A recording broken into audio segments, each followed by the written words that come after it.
Now on the phone we welcome Dean Eades from the Hurunui District Council. He is their Road Safety Coordinator. Morena and Happy New Year and season's greetings to you, Dean. Hey, good morning, Steph. How are you? All right?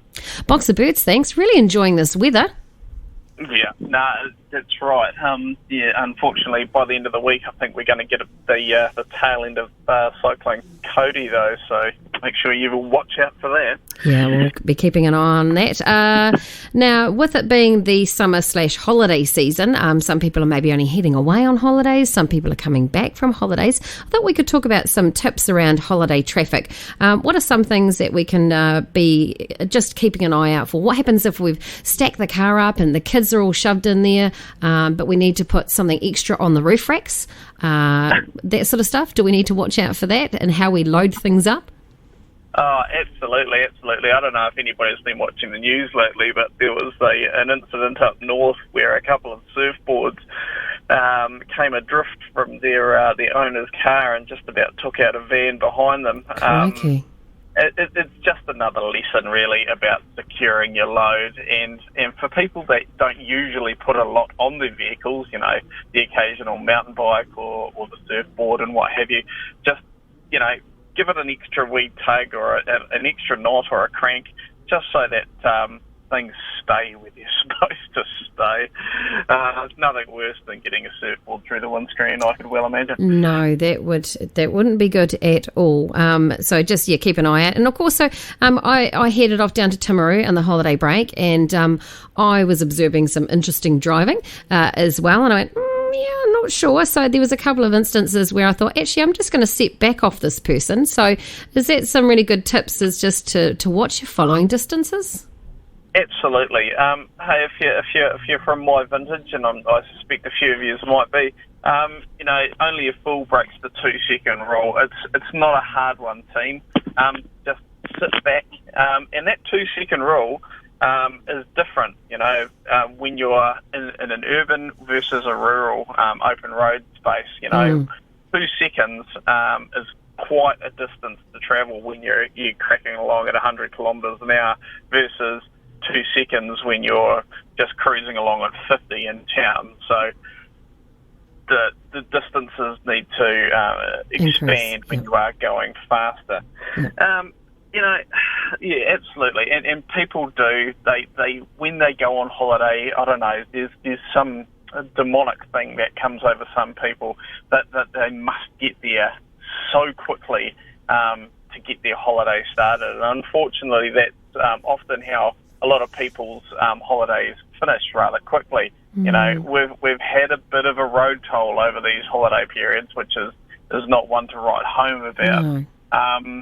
And it's a combination of the people who want to bend the time-space continuum to get there versus the people who wish to get there when they get there. And unfortunately, never the twain shall meet. And if they do, it's usually in pretty unfortunate circumstances. So back off from one another, turn your lights on so you can be seen.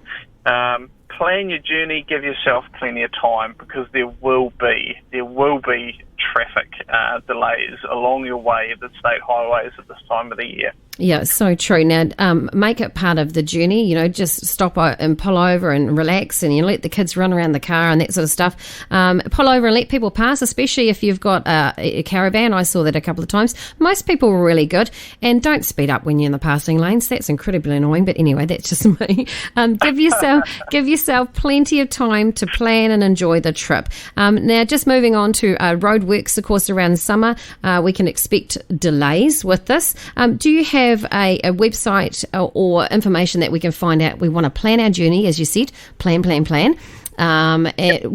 could we go to make sure that the roads are going to be roadwork free or time delays? What can we expect?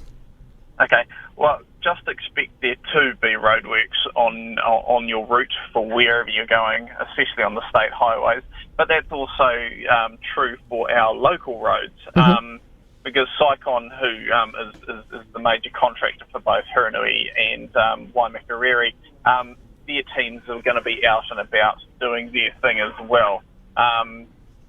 Just wind my window up because the beside me, someone has decided to start mowing the lawn. Good day for it. So, of course, there is a journey planner that I believe NZTA have. We use that quite a wee bit here at Compass FM, especially for our traffic as well. I'll pop that link up on our Facebook page later on. So what should we do around Roadworks? It is a bit of a bugbear of mine, Dean, when I'm doing the speed limit around Roadworks and I see people roaring past me. Yeah, no, absolutely. Hey, they're there for a reason, team. So those men at work signs or people at work signs and the speed limits and what have you, they're not just a dalliance that has been put up there just to annoy traffic. Yep. They're there, they've been worked out. It is quite scientific, and the length of the road from beginning to end of sight, all that kind of good stuff. And if it says 30, go 30. If it says 50, go 50. But don't take it upon yourself to just continue to drive at the pace that you were going before. People are working in those sites. They need to be safe as much as you need to be safe and get out the other end. They want to go home at the end of the night as much as you do. Exactly. So true. Now, Dean, unfortunately, we're rapidly running out of time. So could we look at just quickly mentioning the defensive driving course, and then we'll move on to buses and kids back at school. So the defensive driving course in Amberley starting on the 10th of Feb? Yep, absolutely, team. So, hey, check out the council website, also the council Facebook page. That information will be going up today. We had a lot of people go through at the end, throughout last year, actually, through their defensive driving courses.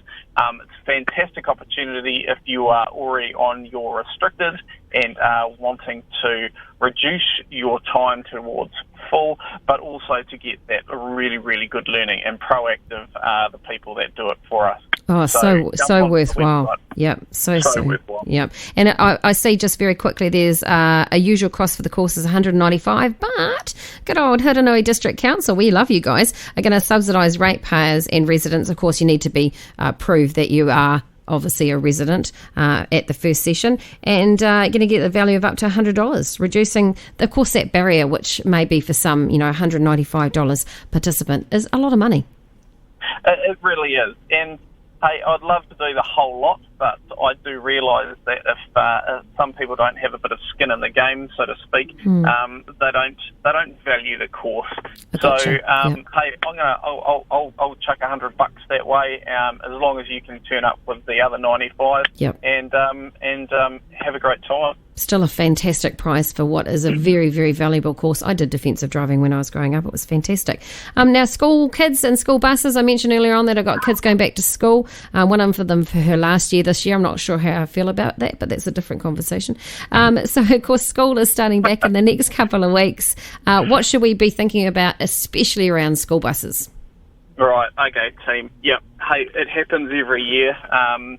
Beginning of February, some schools go back right at the beginning. Some schools go back end around of Jan as well. End of Jan as well. Yeah, absolutely. It is a bit of a staggered start. School buses for both the Hurunui and, dare I say, the Waimak. There are a lot of school buses. This is North Canterbury. We are spread from breakfast to the proverbial, and they are just everywhere. Now, remember, it is 20k either way. So if you're passing a school bus, either in the following direction or you're heading towards it in the opposite direction, and it is on the side of the road, it has its indicators flashing, it's picking up or dropping off kids, you must, I say again, you must slow down to 20 kilometres an hour, okay?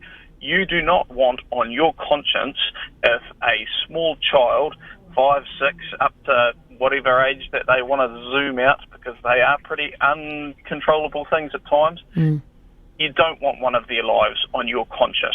You do not want that. No. So observe the rules.